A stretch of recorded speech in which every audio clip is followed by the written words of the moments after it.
The dust of redemption settled in a fine red film on everything. It coated the sweat-slick backs of horses, tethered to the hitching posts, dulled the lettering on the general store's sign, and clung to the brim of Calderon's hat. He stood outside the bank, the weight of a heavy sack of flour slung over one shoulder, his gaze fixed on the skeletal remains of a Joshua tree clawing at a sapphire sky. It was a quiet town, baked into submission by a sun that bleached the very soul out of the land. The only sounds were the lazy buzz of flies and the distant clang of a blacksmith's hammer, a steady rhythmic heartbeat in the oppressive stillness. That heartbeat shattered in an instant. It began as a low rumble, a vibration felt through the soles of his worn leather boots. Then it became a thunderous roar, a cavalry charge of unshod hooves on hard-packed earth. Heads lifted along the main street. Doors creaked open. Calderon dropped the flour sack, his hand instinctively going to the Colt Peacemaker holstered at his hip. A lifetime of instincts honed as an army scout and sharpened by years of solitude screamed that this was not a simple posse. This was a storm. They descended on the town like a plague of locusts, a dozen riders cloaked in dust and malice. Their leader, a man with a cruel smile and eyes as cold as a winter creek, reined his black stallion to a halt in the center of the street. A fine day for a withdrawal, he called out, his voice laced with an unnerving, eloquent charm that was more chilling than any shout. 4 men dismounted and stormed the bank, their rifles barking commands. The sharp crack of gunfire echoed off the adobe walls, followed by a woman's piercing scream that was abruptly cut short. Terror, metallic and sharp, filled the air. Citizens scrambled for cover, diving behind water troughs and into darkened alleyways. Calderon flattened himself against the wall of the general store, his eyes narrowed, calculating angles, counting men. He was 1 man against 12. A fool's fight. His role was to survive, to observe. The robbery was brutally efficient. Within minutes, the men emerged from the bank, canvas bags slung over their shoulders. One of them, a lanky youth with panicked eyes, tripped on the wooden boardwalk as he mounted his horse. Something small and silver flew from his vest pocket, landing in the thick dust of the street, unnoticed in the chaos. The leader, Silas Kane, cast a final theatrical glance over the terrorized town. My apologies for the inconvenience, good people of redemption. Consider it a tax on your prosperity. With a laugh that scraped like a shovel on rock, he spurred his horse and led his gang out of town, leaving behind a cloud of choking dust, a dead bank teller, and a silence more profound than the one they had broken. The townspeople slowly emerged from their hiding places, their faces pale masks of shock and fear. The sheriff, a man named Brody, whose weary expression suggested he'd seen this brand of hell one too many times, began barking orders, his voice thin and reedy against the vast emptiness the riders had left behind. Calderon didn't move. His gaze was fixed on the small object glinting in the sun. He walked forward, his boots crunching on spent shell casings, and knelt in the dust. He picked it up, his thumb wiping away the red grit. It was a silver locket, tarnished and dented, but undeniably familiar. The clasp was a simple hand-wrought leaf, a design he knew as well as the lines on his own hand. With a trembling finger, he pressed it open. Inside, protected beneath a thin, cracked piece of glass, was a miniature portrait. A woman with kind eyes and a gentle smile that had haunted his dreams for 4 long years. Sarah, his wife. The world tilted. The sounds of the town, the weeping, the shouting, the sheriff's orders faded into a dull roar. This wasn't a random act of violence anymore. This was a message, a specter from a grave he had dug himself. The locket, the one he had given her on their wedding day, had been buried with her. He had placed it in her cold hands himself. He snapped it shut, the click echoing in the sudden silence of his mind. The heat of the silver, seemed to burn through his calloused skin, a direct line to a past that he had tried to outrun. Silas Kane and his men were no longer just outlaws. They were ghosts who had stolen a piece of his soul, and he knew with a certainty that chilled him to the bone that he had to get it back.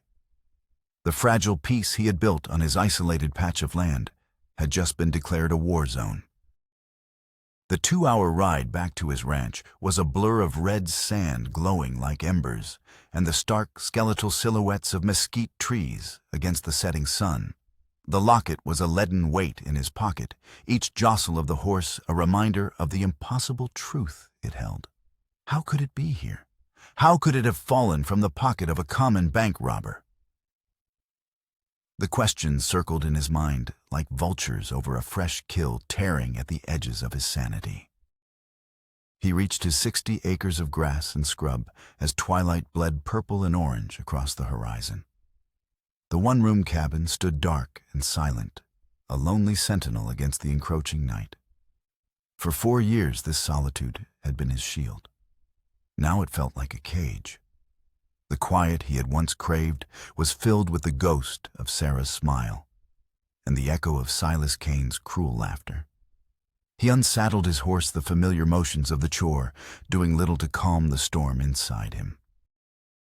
He was heading for the house, rifle in hand, out of habit, when he heard it. A sound that didn't belong. Not the wind sighing through the eaves, not the creak of a shutter.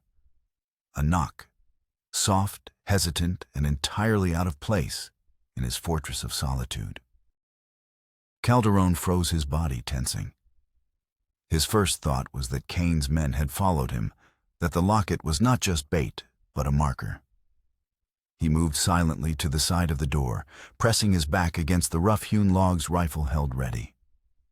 A man who lived this far from neighbors didn't open a door without thinking first. The knock came again, a little more urgent this time. He listened, straining to hear the crunch of boots, the jingle of a spur, but there was nothing. Only the wind. Taking a breath, he stepped in front of the door and pulled it open, his thumb resting on the hammer of his rifle. A woman stood there, barefoot in the dirt, shivering. Her black hair was a tangled mess, loose strands stuck to a fresh cut on her lip. The deerskin dress she wore was torn at the side, a rip high enough to reveal the slender shape of her leg, and the dark bloom of a bruise on her hip. The neckline had come apart too, leaving a strip of bronze skin exposed to the cold night air. She looked past him once, her dark eyes quickly taking in the sparse room behind him, the table, the stove, the single cot, then met his gaze. Her own was a mixture of fear and defiance. "Let me stay here," she said, her voice a quiet, steady whisper that defied the tremor in her body. "I'll give you what no white woman can." Ordinarily, Calderon's jaw would have tightened. He didn't like the offer, didn't like that a woman would be desperate enough to make it. But tonight, his mind was a raw, open wound. He saw not an offer, but a reflection of his own desperate state. 2 survivors on the edge of a harsh, unforgiving world. He knew what kind of trouble could send a Comanche woman out barefoot at night, how little chance she would have if he turned her away. He thought about Kane. He thought about the locket. He thought about the violence that had just followed him home from redemption.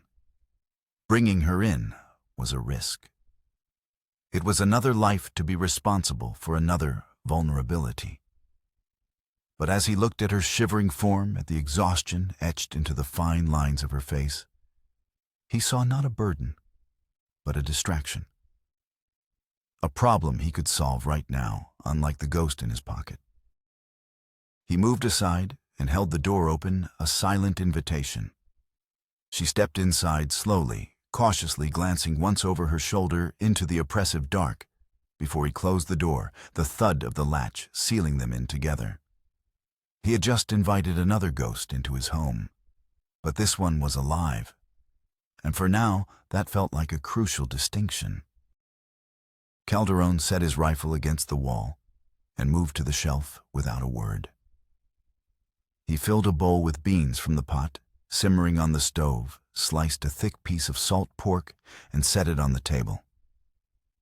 He poured water into a tin cup and slid it across the rough wood toward her. She ate without looking up, one small, deliberate bite at a time, chewing like someone who hadn't eaten in days. Her shoulders remained tense, coiled, as if ready to spring into flight at the slightest provocation. He stood by the door, watching her, his hand resting on the back of his chair. He didn't ask where she came from. He didn't ask who had hurt her. Questions were a currency he couldn't afford to spend, not when his own were screaming for answers. When she finished, he took a folded blanket from a wooden chest and set it on the cot in the corner. "You can sleep there," he said, his voice flat, gruff from disuse and inner turmoil. It was a statement, not an offer, leaving no room for argument. For a long moment, she stayed seated, her dark eyes staring at the cot as if weighing the sincerity of the gesture against a lifetime of broken promises. Then she rose and walked toward it, each step slow, dragging a little from an injury he couldn't see. She wrapped the blanket around her shoulders and sat down, curling one leg beneath her, her gaze still fixed on him, waiting for the trick, the hidden price. Calderon dragged his chair closer to the door and sat. He took his hat off, set it on his knee, and reached for the rifle, the familiar weight of the stock, a small comfort. He didn't trust luck, didn't trust the dark outside. And he certainly didn't trust the kind of men who might have put the fear he saw in her eyes. The room was quiet, save for the soft ticking of the cooling stove. She eventually laid back, still wrapped tightly in the blanket, her breathing slow and uneven. He sat with his eyes half closed, listening to the wind slap against the shutters, waiting. For what he wasn't sure. For trouble to come knocking again. For the morning. When the quiet held, he pulled the silver locket from his pocket.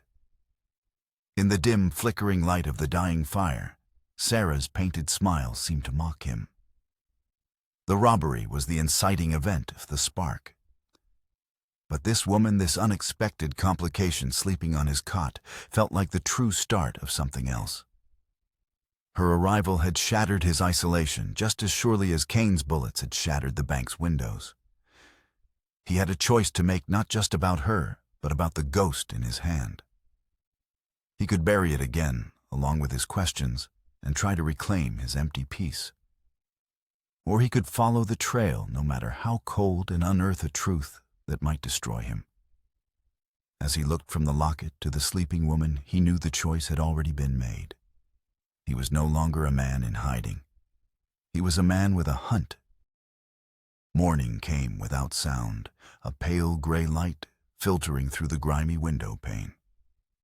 Calderon had dozed in the chair, hat tipped over his eyes, the rifle propped against his leg.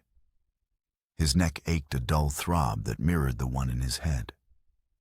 The woman was already awake, standing by the wash basin with her back to him, the blanket still draped over her shoulders.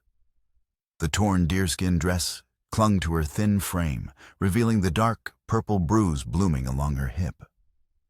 She splashed her face once, the movement economical and spare, then turned toward the stove, hesitating. Calderon rose slowly, the scrape of his chair legs on the floorboards making her flinch. Her eyes, wide and watchful, darted to him. He said nothing, walking past her to shove 2 more pieces of split pine into the stove. The flames caught with a hungry whoosh. "Sit," he said finally, his voice still rough. "I'll make breakfast." She obeyed, moving to the table, but keeping the blanket clutched tight. He cooked what was left of the beans and salt pork, his movements methodical. He needed to ride to Redemption for supplies, a thought that brought a fresh wave of unease. He'd have to see Sheriff Brody, a man whose patience for vigilantes was as thin as his hairline. But first, he had to decide what to do with the woman. When he set the pan on the table, she ate slowly, glancing at him between bites. She left half the food, pushing the bowl back, as if afraid to take too much. "Finish it," he said. Her shoulders relaxed a fraction, and she ate the rest. He needed her strong if she was to be of any use, or if she needed to run again. "You got a name?" He asked the question abrupt. She paused, swallowing. "Tala." She said the word soft, but certain. He nodded once. "Calderon." After the meal, he took his spare wool shirt from a peg by the door. "Cold sharper today," he said, holding it out.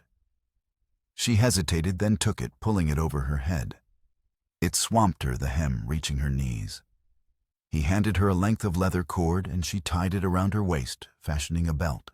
For the first time, she looked less like a fleeting shadow and more like a fixture in the small cabin. He pointed to the door. "I need to check the fence line. You can stay in here where it's warm." She stood, her back straightening. "I help," she said simply. He frowned, but didn't argue. Outside, the air bit at their exposed skin. She followed him, her barefoot steps quick and surprisingly sure on the frozen dirt. He worked on a section of fence where a post had rotted, and she held the new board steady while he drove the nails, her fingers nimble and strong. Her knowledge of the land, he suspected, ran deeper than his own. The following day, he rode for redemption. He left Tala with the rifle and a clear instruction: "Don't open the door for anyone." She had simply nodded her eyes, conveying a complete understanding of the dangers the world held. The town was still buzzing with talk of the robbery. In the general store, the owner, a portly man named Henderson, with a penchant for gossip, was holding court. "Bold as brass, I'd tell you that Silas Kane, he's got the devil's own luck. Sheriff Brody ain't got a clue where they went." Calderon bought his flour and coffee, listening. "They leave anything behind?" he asked casually, keeping his voice low. Henderson leaned in, his voice dropping to a conspiratorial whisper. "One of their horses went lame. Had to leave it. Sheriff's got it over at the livery. Strange brand on it," he said. "Never seen the like." Calderon's next stop was the sheriff's office. Brody was a man weathered by the land, his face a roadmap of sun-creased lines and disappointment. He looked up from his paperwork as Calderon entered. "Calderon."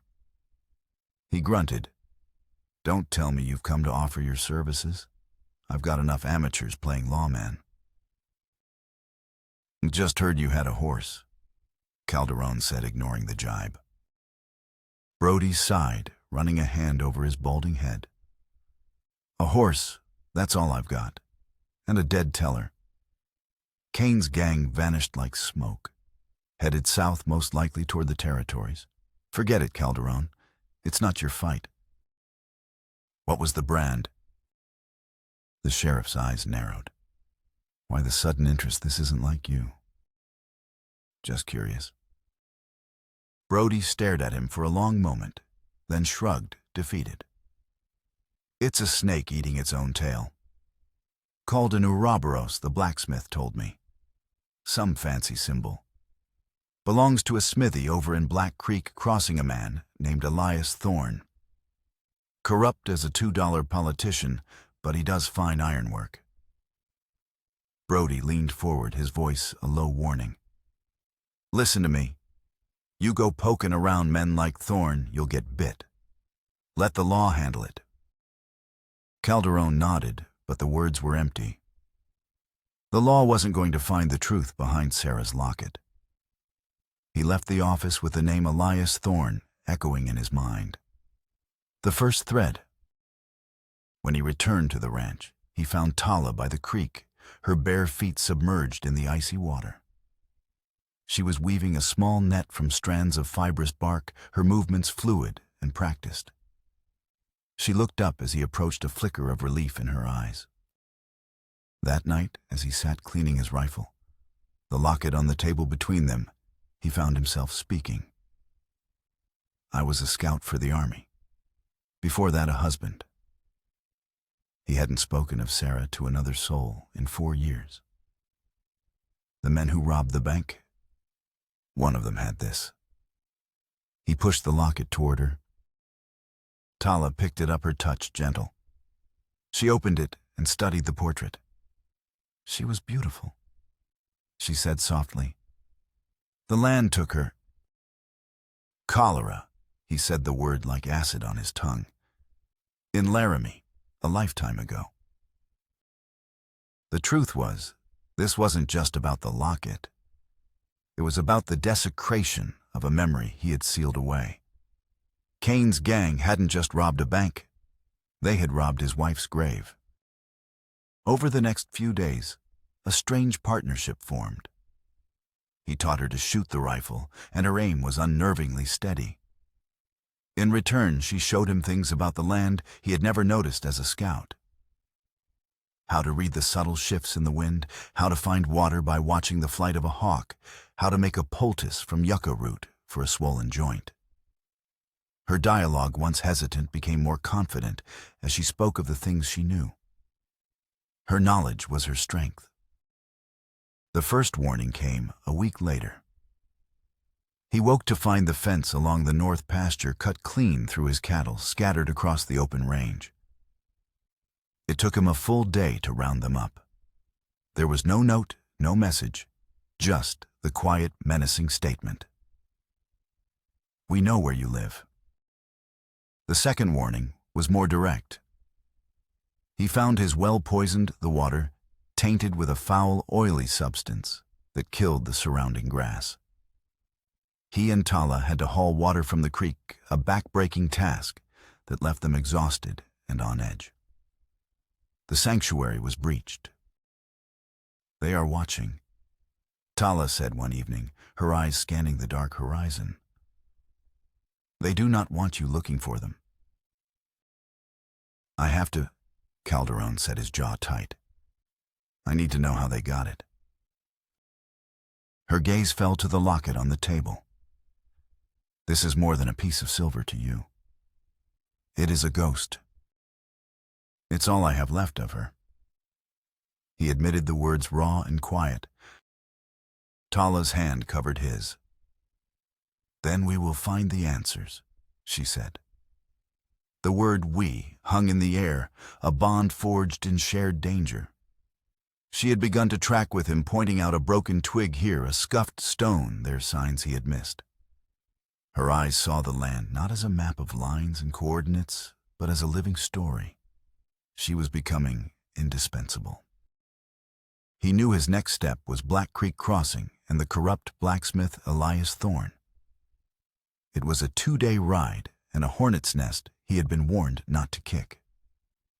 But the warnings at his ranch had changed the calculation. This was no longer a discreet investigation. This was a war, and it had followed him home. He had to go on the offensive. Leaving Tala was a risk, but staying put was a greater one. They were being cornered, and the only way out was forward. The journey to Black Creek Crossing was a descent into a harsher, more desolate landscape. The familiar red earth of his own lands gave way to cracked alkali flats that shimmered with heat haze, the air thick with the smell of sulfur from nearby hot springs. It was a place where the law was a rumor and survival was a daily transaction. The town itself was little more than a single dusty street, lined with ramshackle buildings, a festering sore on the face of the territory. Elias Thorne's blacksmith shop was at the far end of town, a hulking structure of soot-stained wood that seemed to squat in the oppressive heat. The rhythmic clang of a hammer on an anvil was the only sign of life. Calderon tethered his horse and pushed through the heavy door, stepping from the blinding sun into a cavern of shadows and firelight. Thorne was a mountain of a man, his bare arms corded with muscle and slick with sweat. A thick black beard covered the lower half of his face, and his eyes, small and cunning, glittered in the forge's glow. He didn't stop his work hammering a glowing horseshoe into shape on the anvil. "What do you want?" he grunted, not looking up. Calderon walked closer, placing the lame horse's brand which he had sketched on a piece of leather on a nearby workbench. "I'm looking for the man who paid you to make this brand." Thorn glanced at the sketch, his hammer faltering for a split second before resuming its steady rhythm. "I make a lot of brands. For a lot of men. This one is unique." Calderon pressed his voice even. "A snake eating its own tail." Thorn finally stopped. He plunged the glowing shoe into a barrel of water which hissed and spat in protest. He turned, wiping his hands on a filthy rag, his small eyes boring into Calderon. "The man who paid for that brand also paid for my silence, and he paid well." "I'll pay better," Calderon said, placing a small pouch of gold coins on the anvil. The blacksmith eyed the pouch, a flicker of greed in his eyes, but he shook his head. "Silas Kane is not a man you cross for a few coins. His memory is long and his temper is short. You'd be wise to forget you ever saw that brand." The name hit Calderon like a physical blow. Silas Kane, the charismatic leader from the bank. "Where can I find him?" Thorn laughed, a harsh grating sound. "You can't. But he knows all about you, Calderon. He knows you were an army scout. He knows you live alone, and he knows you picked up something his man dropped." His smile was cruel. That little visit to your ranch of the fence, the well, that was just a friendly reminder to mind your own affairs. Calderon's blood ran cold. Kane wasn't just running. He was watching, playing with him. "Why?" Calderon demanded. "Why the interest in me?" "You'd have to ask him that," Thorn said, turning back to his forge. "Now get out. I've told you more than I should." As Calderon turned to leave, a movement in the shadows at the back of the shop caught his eye. A young man no older than the boy who had dropped the locket was huddled there, his face pale with fear. It was one of Kane's men, a straggler. Before Thorn could react, Calderon drew his Colt, the click of the hammer echoing in the sudden silence. "You," Calderon said, his voice low and dangerous. "We need to talk." The boy, whose name was Billy, was shaking so badly he could barely stand. Calderon dragged him out the back and tied him to his horse, ignoring Thorn's furious protests.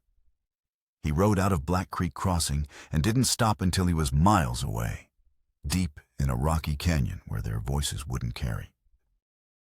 He cut the boy loose and gave him a sip of water from his canteen.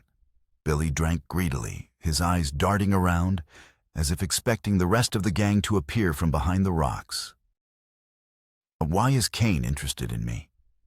Calderon asked, his tone leaving no room for lies. He held the silver locket in his open palm. "And where did you get this?" Billy stared at the locket, his Adam's apple bobbing. "Silas, he gave it to me. He told me to carry it and to be clumsy. He said it was bait." "Bait for who?" "I'm for you," the boy whispered, shrinking back. "It was all for you, Calderon. The whole robbery. It was never about the money. It was about getting your attention, about drawing you out."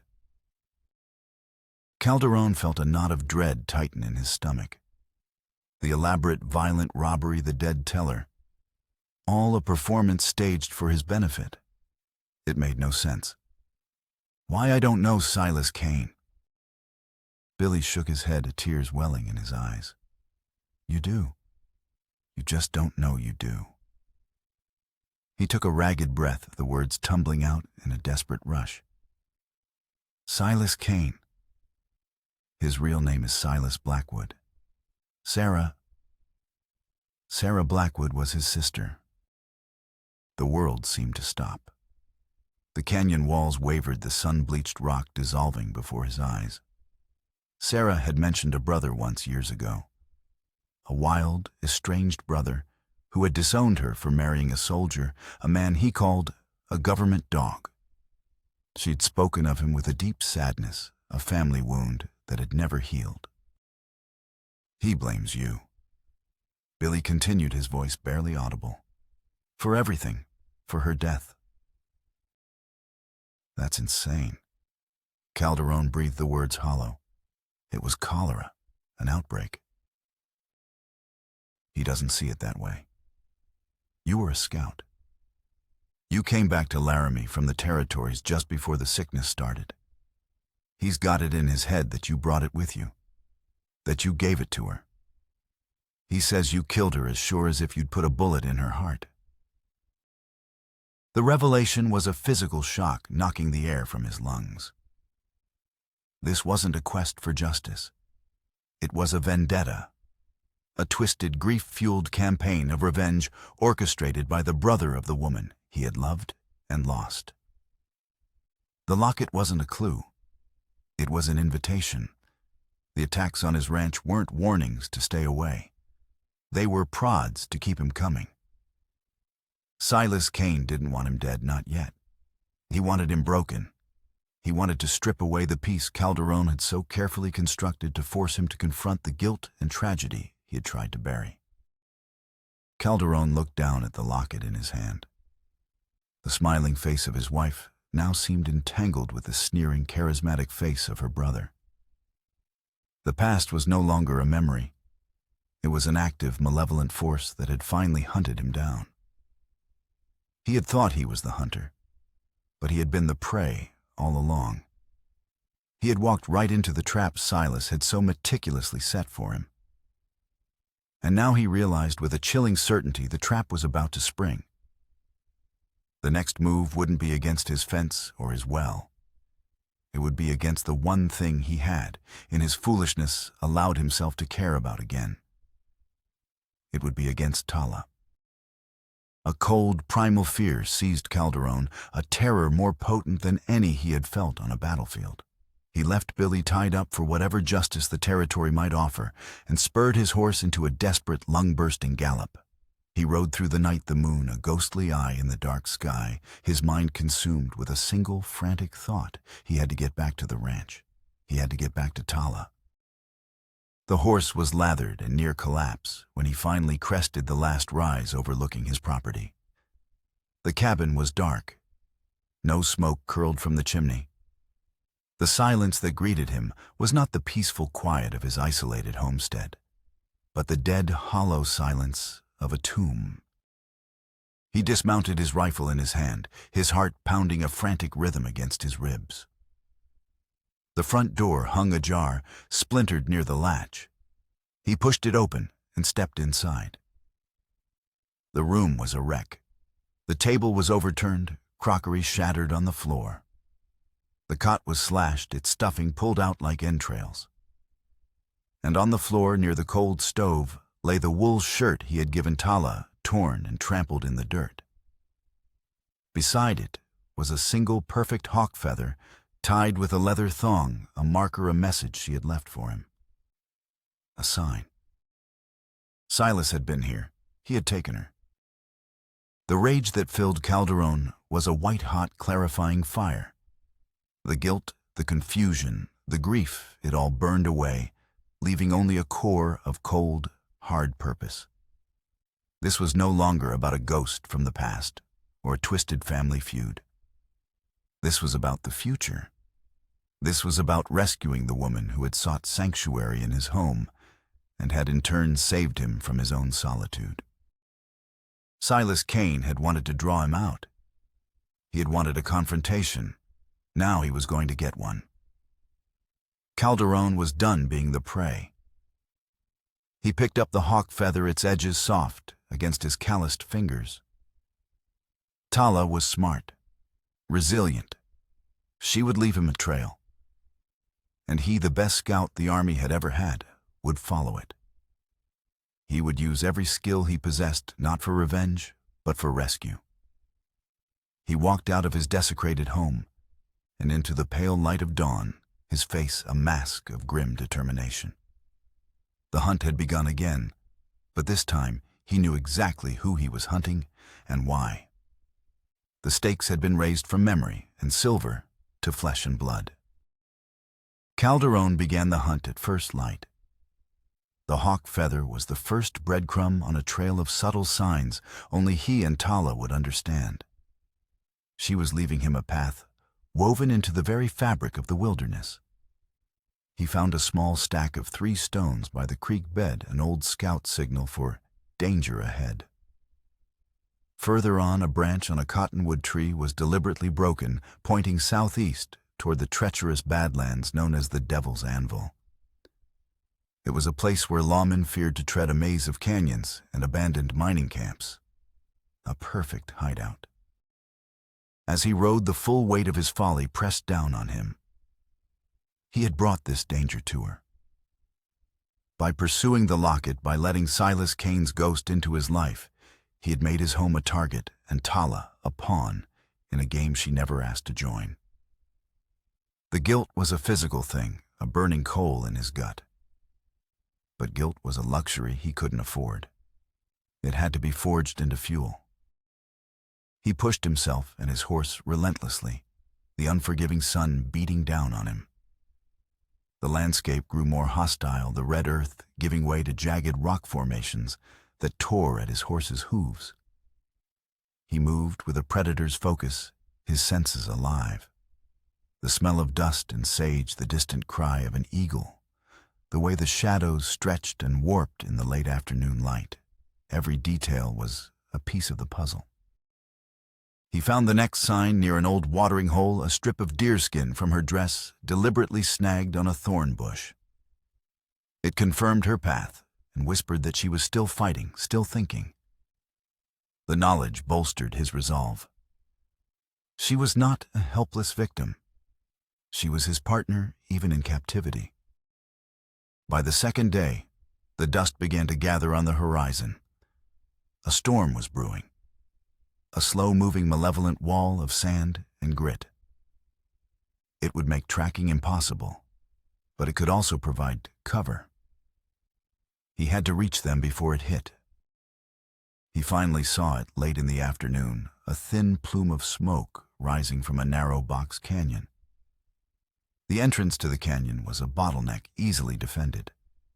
It was an old, abandoned silver mining camp, its shacks leaning like tired old men against the canyon walls. This had to be it. He tethered his horse in a gully a mile away and proceeded on foot, using the terrain for cover. As he got closer, the wind began to pick up, carrying the stinging bite of sand with it. The approaching storm was a low, ominous growl. He could make out armed sentries posted on the canyon ridge. Kane was confident, arrogant. He expected Calderon to come charging in blind with rage. He would not give him that satisfaction. He spent the next hour circling the camp, scaling a treacherous rock face to get a vantage point from above. From his perch he could see the entire layout. 10 men, maybe more. Tala was being held in the largest structure, the old assayer's office. He saw her for a moment through a grimy window, her back straight, her face a mask of calm defiance. Silas Kane was with her, pacing back and forth, his movements theatrical, his voice carrying faintly on the rising wind. The dust storm hit with the sudden fury of a physical assault. The world dissolved into a maelstrom of howling wind and blinding red sand. Visibility dropped to near zero. It was chaos. It was his chance. He slid down the rock face, using the storm as his cloak. The guards were disoriented, their faces wrapped in bandanas, their eyes squinting against the gale. He moved like a phantom through the swirling chaos, a knife in one hand, his Colt in the other. The first sentry died without a sound, a single precise movement in the roaring darkness. The second saw him at the last second, his eyes widening in surprise before a silenced shot from Calderon's rifle ended his watch. He reached the assayer's office just as the heart of the storm engulfed the canyon. The wooden walls groaned under the assault of the wind. Inside, a single lantern cast long dancing shadows. He peered through the window. Silas was standing before Tala, who was tied to a chair. "Your man is a fool, my dear." Silas was saying, his eloquent voice cutting through the howl of the wind. He walks into a trap laid with the ghost of his own guilt.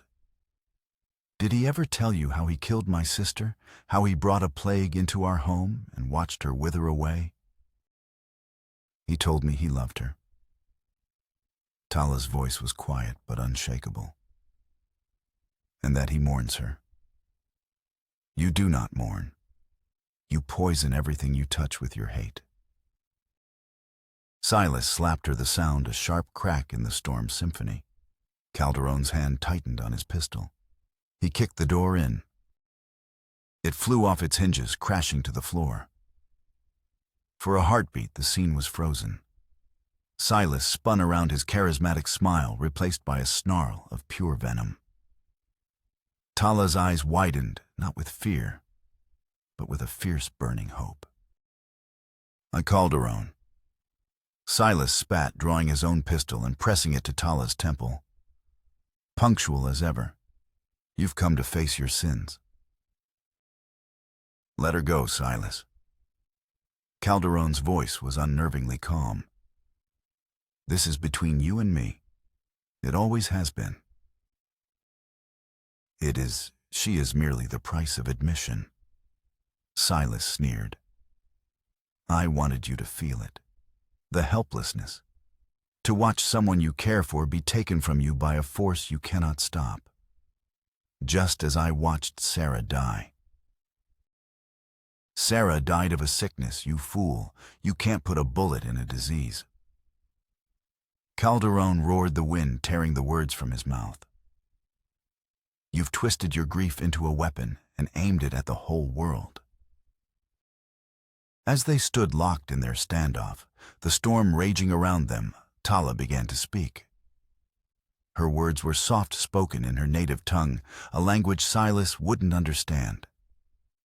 She wasn't speaking to Calderon. She was describing the room to him, her eyes darting to the side.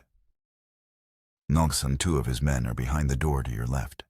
They are waiting for his signal. They whisper. They do not trust him. They plan to take the bank money for themselves. The information was a lightning strike in the chaos. A secondary twist. Silas's own greed had sown dissent in his ranks. It was the advantage Calderon needed. He now had a choice, a moral dilemma presented in the heart of a maelstrom. He could use the betrayal, let the traitors create a diversion, and kill Silas in the confusion. Revenge. An eye for an eye. Or he could try to end this with some semblance of justice to save the man who was his brother-in-law from his own men. A man twisted beyond recognition by a grief that mirrored his own. In that split second, looking at the hatred in Silas's eyes and the unwavering strength in Tala's, Calderon saw his path. Revenge would make him no better than Silas. It would only feed the ghost that had haunted them both.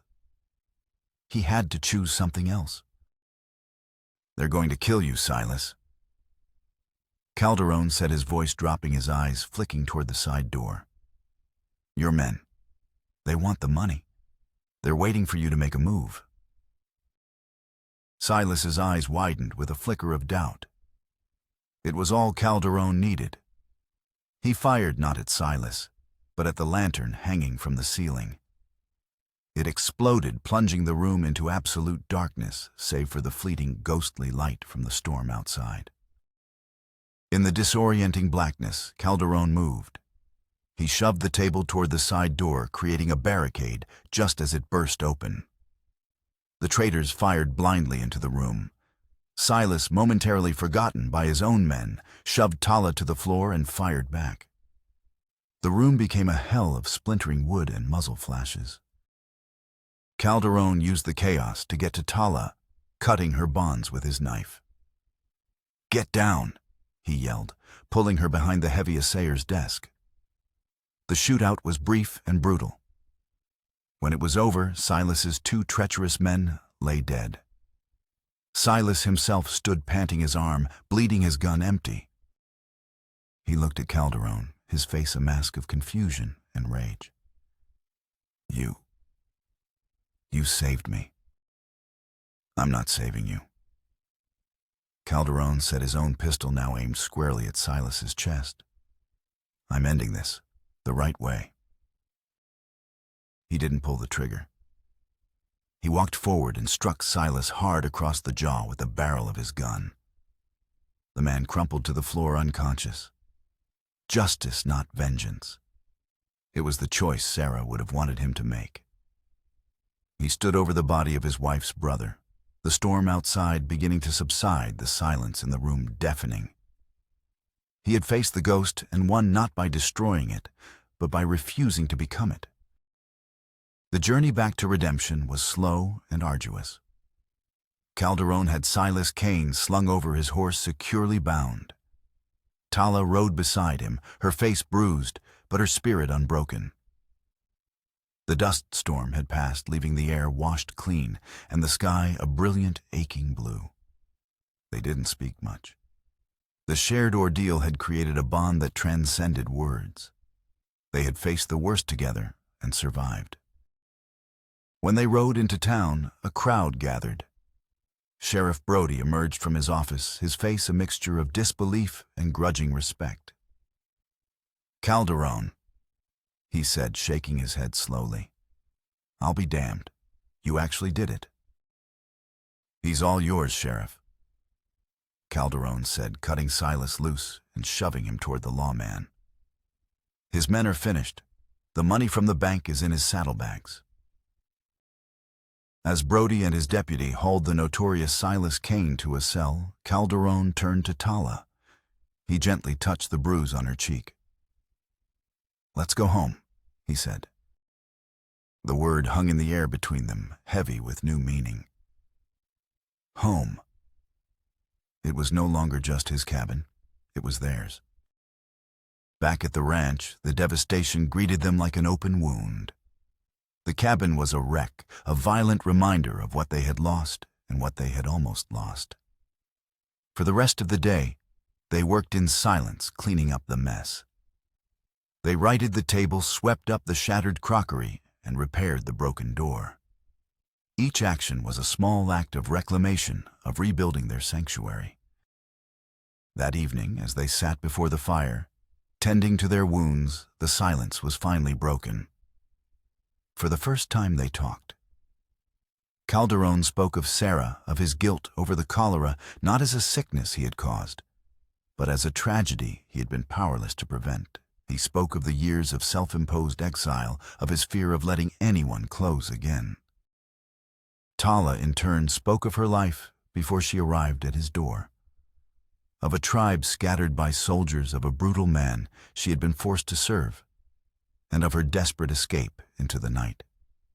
They laid their pasts bare, two scarred survivors finding solace in their shared history of loss and resilience. Their bond, which had begun with a desperate plea and been forged in violence, was now solidified by mutual understanding and trust. A week later, they rode to Laramie.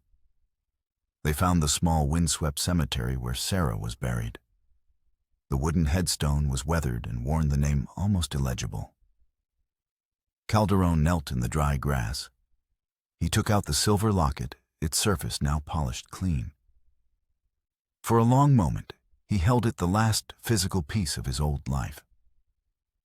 Then, with a deep breath that felt like an exhalation of 4 years of grief, he placed it gently on the headstone. He was not abandoning her memory, but freeing himself from the guilt that had shackled him to it. He was letting her go. Tala stood beside him, her hand resting on his shoulder, a silent, steady presence. When he stood up, he felt lighter than he had in years. The past was no longer a ghost to be feared, but a story that had finally found its end. Months passed. Spring breathed life back into the land, covering the red earth with a carpet of green. The ranch healed, and so did they. The rhythm of their life was quiet, steady, and shared. They worked side by side, mending fences, tending the small garden Tala had planted, and breaking a new colt in the corral. The cabin was no longer a sparse, lonely shelter. It was filled with the smell of baking bread, the sight of wildflowers in a jar on the windowsill, and the sound of quiet conversation. One evening, as the sun set casting long golden shadows across the plains, they sat together on the porch steps. Calderon was watching the cattle graze, a sense of peace settling over him that he had once thought impossible. Tala leaned her head against his shoulder. In her soft voice, she spoke a word in her native tongue, then pointed to the sky. "Ya," she said. Calderon repeated it, his pronunciation clumsy. "Ya." She smiled, a full, genuine smile that lit up her face. She pointed to the earth. "Nahastzan." Nahastzan. He echoed the strange, beautiful sounds, feeling foreign and yet perfectly right on his tongue. She was teaching him her language. It was not a grand gesture, but a quiet, profound act of union.